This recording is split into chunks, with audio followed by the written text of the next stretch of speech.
¿Cuál será el impacto en los estadounidenses después del aumento en la tasa de interés? Es una de las medidas más estrictas para tratar de controlar la inflación. No se veía algo así en décadas. Inundaciones, destrozos y desalojos. La emergencia continúa en el Parque Nacional Yellowstone, un lugar de descanso transformado ahora en un peligro para todos sus visitantes. Le impiden el paso a los migrantes en México que vienen a la frontera. Denuncian que los bajan de los autobuses en medio del desierto y los abandonan bajo el intenso calor. Así iniciamos cierre de edición. Muy buenas noches, bienvenidos a Cierre de Edición, les informa José Armando Ronstadt. Iniciamos con la noticia que podría tener un gran impacto en la economía de millones de personas en este país. En un movimiento histórico para frenar la inflación, la Reserva Federal elevó la tasa de interés en 0.75%. Dayanis López ha estado siguiendo paso a paso todo lo que ha ocurrido. Habló con economistas y nos explican de qué manera esto va a afectarnos a todos. Dayanis, buenas noches. José, muy buenas noches. Y de acuerdo con los expertos, este incremento es sumamente necesario tanto para contrarrestar esta inflación que está afectando gravemente el bolsillo de los consumidores, así como para estabilizar y controlar los precios de los productos alimenticios y de primera necesidad. Esta alza de 0.75 puntos porcentual es el incremento de la tasa de interés más agresivo desde 1994, que tiene como misión frenar la inflación en medio del temor de una recesión.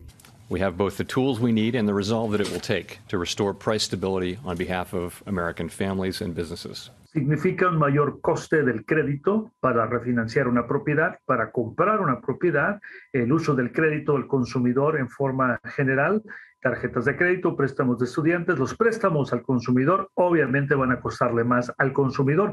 Esta medida federal llega después de que el gobierno reportara que la inflación estaba en máximos de 4 décadas. Se trata de controlar el consumo, controlar la inflación, por tener dinero gratis prácticamente en la mano, o sea, bajo interés, el dinero de rescate fiscal que se ha dado a través de la crisis del COVID-19. Obviamente va a generar desempleo porque una tienda grande, al tener menos consumo, ya obviamente no hay tanta contratación. Aún así, los economistas aseguran que esto va a ayudar a frenar el alza de precios. En lugar de estar gastando, están pensando cuánto cuesta, por ejemplo, el galón de gasolina, el alimento y demás, y están frenando su consumo. Se ha visto también el desaceleramiento en la compra de bienes inmobiliarios. En la tasa de interés al día de hoy estamos hablando de 5.7 promedio, 2.5 puntos por encima de lo que teníamos hace 3 o 4 meses atrás. Ante el complicado panorama económico, se recomienda lo siguiente: aguantar el cash disponible. Si tienes ahorros, dejarlos ahí, empezar a ahorrar, detener el gasto, tratar de consumir lo necesario. Y con esta medida, los más afectados serán las familias con menos recursos económicos, ya que viven de cheque a cheque. Sin embargo, los funcionarios federales esperan que para los próximos meses mejore la situación. Por otro lado, José, algunos expertos creen que ya entramos a una recesión. Difícil la situación. Regreso contigo. Gracias, Dayani. Buenas noches. Y continúa el peligro por las inundaciones y destrozos causados por la lluvia en uno de los parques nacionales más famosos de Estados Unidos. Visitantes han sido obligados a retirarse. Abel Álvarez con las imágenes y detalles de lo que está pasando en Yellowstone. Unas 10,000 personas tuvieron que ser desalojadas del Parque Nacional Yellowstone en Montana por la destrucción de carreteras y puentes provocada por las inundaciones sin precedentes y el rápido derretimiento de nieve causados por varios días de torrenciales aguaceros. We went ahead and made the decision to clear the park of visitors completely. And so as of this morning, all visitors are currently out of Yellowstone. Las inundaciones hicieron que se registraran niveles históricos en el río Yellowstone, cuyas caudalosas corrientes arrastraron varios tramos de la principal carretera del norte de la entrada al parque, que fue la zona más afectada. El agua también socavó las orillas del río y de manera impresionante se llevó una casa donde vivían 6 empleados del parque. La estructura flotó corriente abajo a lo largo de 5 millas antes de desaparecer bajo el agua. botes y helicópteros se multiplicaron para rescatar a personas atrapadas. Y el superintendente informó que un grupo de los llamados mochileros todavía seguían en el parque, que las autoridades ya están en contacto con ellos y que en cuanto sea necesario serán evacuados por helicópteros. El río Yellowstone nunca antes había cerrado sus puertas por inundación, pero ayer alcanzó niveles de hasta 14 pies, lo que superó con mucho el récord de 11.5 pies registrado hace un siglo, indicó el Servicio Meteorológico Nacional. Miles de residentes de ciudades vecinas en el condado Park de Montana también han sido impactados por las masivas inundaciones y las autoridades emitieron advertencias para que no tomen agua local por la rotura de una importante cañería y alcantarillas inundadas. Soy Abel Álvarez, cierre de edición. En otra información, el doctor Anthony Fauci, el principal asesor médico de la Casa Blanca, está contagiado con el COVID-19. El doctor de 81 años de edad, que tiene las 2 vacunas, además de los 2 refuerzos, nunca se había infectado. Por ahora presenta síntomas leves, se encuentra aislado siguiendo las directrices sanitarias, pero sigue trabajando desde su residencia. Y a propósito, hoy fueron autorizadas las vacunas de Pfizer y Moderna para niños. Asesores de la Administración de Alimentos y Medicamentos votaron a favor de la recomendación, aunque falta la aprobación final de los Centros de Control de Enfermedades. La dosis de Moderna es para niños de 6 meses a 5 años y la dosis de Pfizer es para los niños menores de 6 meses hasta los 4 años. Mientras tanto, varios estados republicanos intentaron revivir una ley del expresidente Donald Trump en contra de los inmigrantes. De haberlo logrado, habría puesto en peligro la legalización de muchos de ellos. Vamos a Texas. Reina Luna nos tiene todos los detalles. El esfuerzo de 13 estados republicanos que buscaba evitar que un inmigrante accediera a la residencia legal o a la ciudadanía en este país por el simple hecho de recibir beneficios del gobierno fue no solo detenido hoy por la Corte Suprema, sino calificado de imprudente. Desde luego la Corte la rechazó porque es una facultad del presidente decidir sobre esas definiciones de quiénes son las personas que pueden descalificarse para un trámite. La demanda de los 13 estados buscaba revivir la regla de carga pública que el expresidente Trump emitió en el 2019, pero que fue eliminada por la administración Biden. Los 13 estados republicanos que buscaron negar ciudadanía o residencia a ciertos inmigrantes son Alabama, Arkansas, Indiana, Arizona, Kansas, Luisiana, Mississippi, Missouri, Montana, Oklahoma, South Carolina, Texas y West Virginia. Para algunos, esos estados no tendrán razón legal para castigar a los extranjeros simplemente porque la mayor parte del dinero de esos programas no proviene de ellos. Aunque sean administrados por los estados, los fondos origen del gobierno federal. Organizaciones pro inmigrantes dicen que hay una forma de evitar que los inmigrantes soliciten ayuda del gobierno. Oportunamente brindarles un permiso laboral para que ellos se valgan por sí mismos. La decisión de la Corte fue vista como un aliciente para quienes habitan en esos estados y que califiquen puedan solicitar sin temor su residencia o su ciudadanía en este país. Desde McAllen, Texas, Reina Luna, noticiero cierre de edición. Ahora vamos a información del otro lado de la frontera, donde varios migrantes que buscan llegar a Estados Unidos se quejan de que el Servicio de Migración mexicano no los deja circular, además exponen sus vidas en medio del desierto. Nuestro corresponsal Efraín González desde Piedras Negras, Coahuila, con la siguiente historia. Tiene como 4. Mis hijos ya están devastados. Mira, tienen insolación. Es el clamor de la caravana de migrantes, principalmente venezolanos, al aproximarse a la frontera de Piedras Negras, Coahuila, luego de caminar cientos de kilómetros bajo el calcinante sol. Y es que al ingresar al estado fueron bajados por las autoridades del autobús en que viajaban, informándoles que el permiso migratorio que se les otorgó en Chiapas no tiene validez de tránsito. ¿Qué hicimos nosotros? Caminamos toda esa broma y dormimos en medio de la carretera buscando que una gandola nos matara.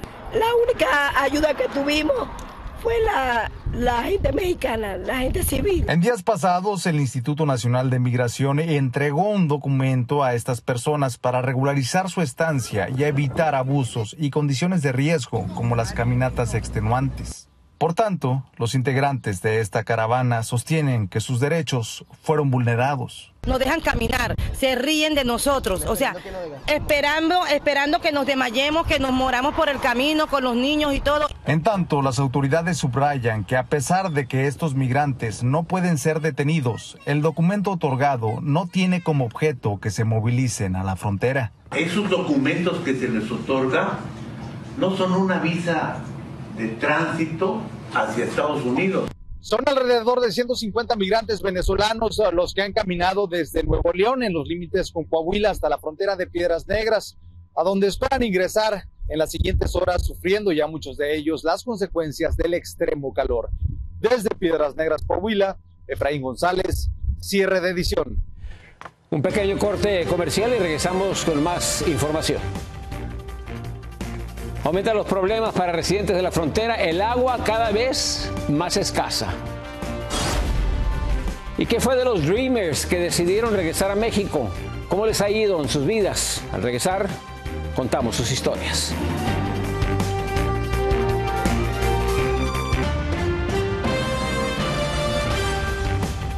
La ciudad fronteriza de Tijuana, en el estado de Baja California, es otra de las ciudades que sufre por la escasez de agua. Sus residentes cada vez tienen más dificultades para lograr abastecerse. Nuestro corresponsal Vicente Calderón nos tiene testimonios de lo que está ocurriendo.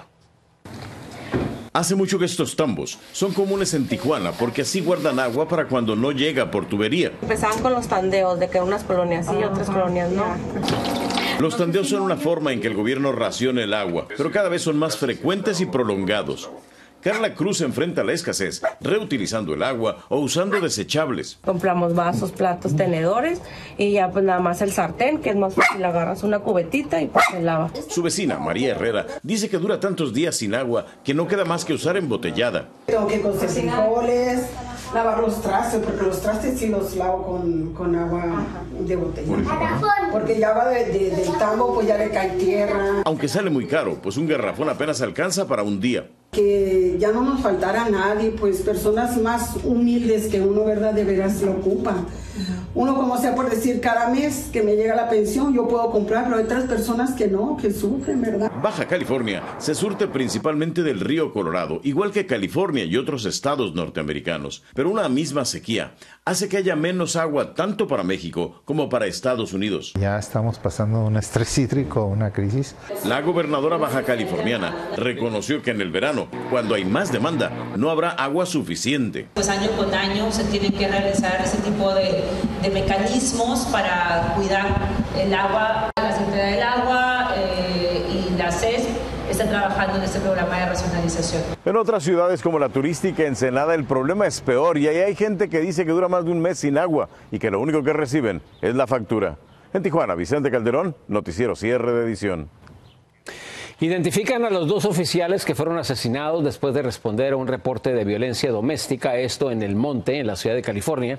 Se trata de Michael Paredes, él iba a cumplir 22 años con la policía, y Joseph Santana, quien llegó al departamento apenas el año pasado, el sujeto que les disparó ayer cuando investigaban un posible apuñalamiento en el hotel Siesta Inn, ha sido arrestado. Y un capitán de bomberos de Arizona diseñó un chaleco antibalas que cabe en la mochila de los estudiantes. Estamos hablando de Kevin Goodman. Él dijo que la idea surgió a raíz de la masacre en Uvalde, en Texas. Agregó que tiene 4 hijos y que en caso de que un atacante entre en su escuela, quiere que ellos y todos los demás niños tengan una oportunidad de salvarse. Al regresar de la pausa, tenemos más noticias. Sigan con nosotros. Números rojos para quienes invierten en las criptomonedas, pero ¿qué se avecina para quienes les gusta invertir y jugar con las monedas digitales? Un tigre de Bengala atacó a un hombre que le daba de comer. Le diremos cómo terminó, cuál fue el desenlace.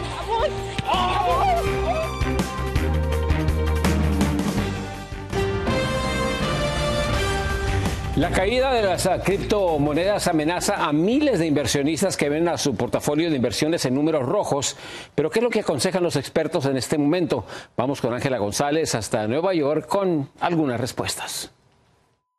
son 100% basadas en la teoría del tonto mayor. Así se refirió Bill Gates a las criptomonedas en conferencia de prensa de TechCrunch, explicando que los inversionistas ganan dinero en activos digitales o sin valor o sobrevalorados siempre y cuando la gente esté dispuesta a ofertarlos más.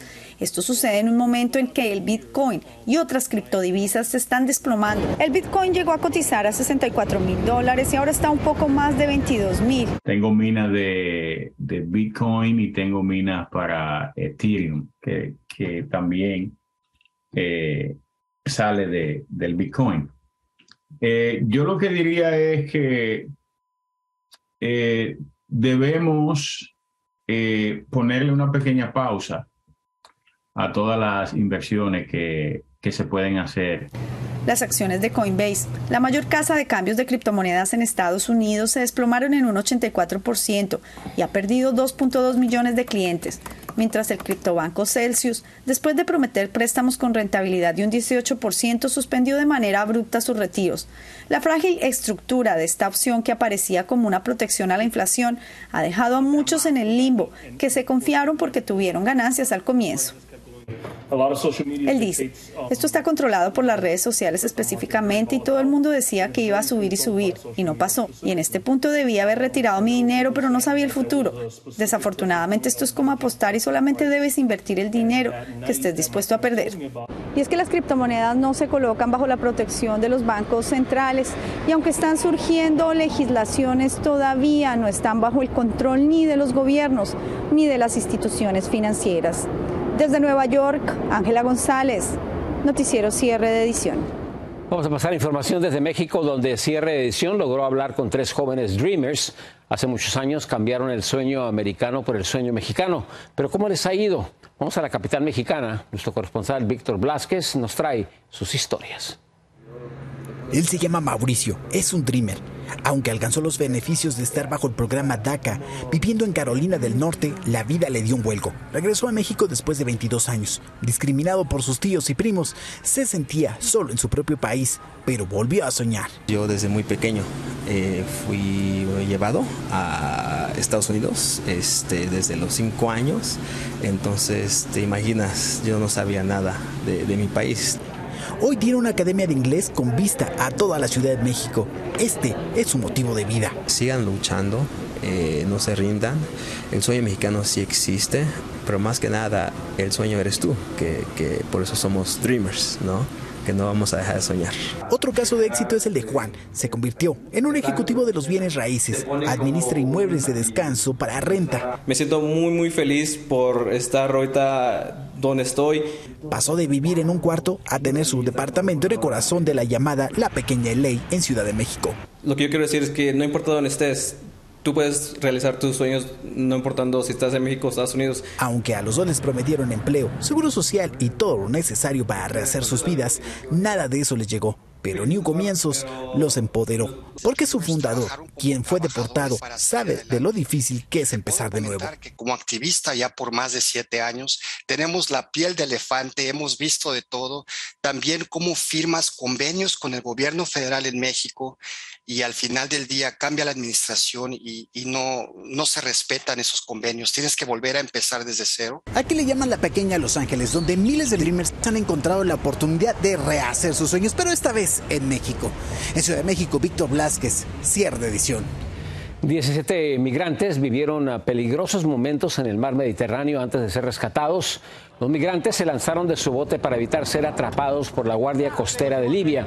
Miembros de un barco español les lanzaron chalecos salvavidas y se apresuraron a sacarlos del agua para evitar que muriesen ahogados. Mientras tanto, en California, el importante ejecutivo de una compañía disquera de música regional mexicana compareció hoy ante una corte. Estamos hablando de Ángel del Villar, de 41 años y residente de Huntington Beach.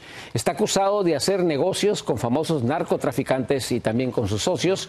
Del Villar fue arrestado el día de ayer, pero hoy recuperó su libertad después de pagar una fianza de $100,000 sin declararse culpable de nada. Y en México, un hombre murió después de que un tigre de Bengala le mordiera el brazo.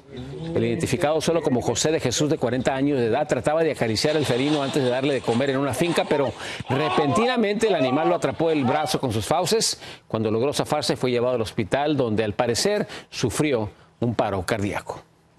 Regresamos después del corte comercial con más detalles, más imágenes a cierre de edición. La inesperada interrupción de un bailarín exótico en una sesión gubernamental.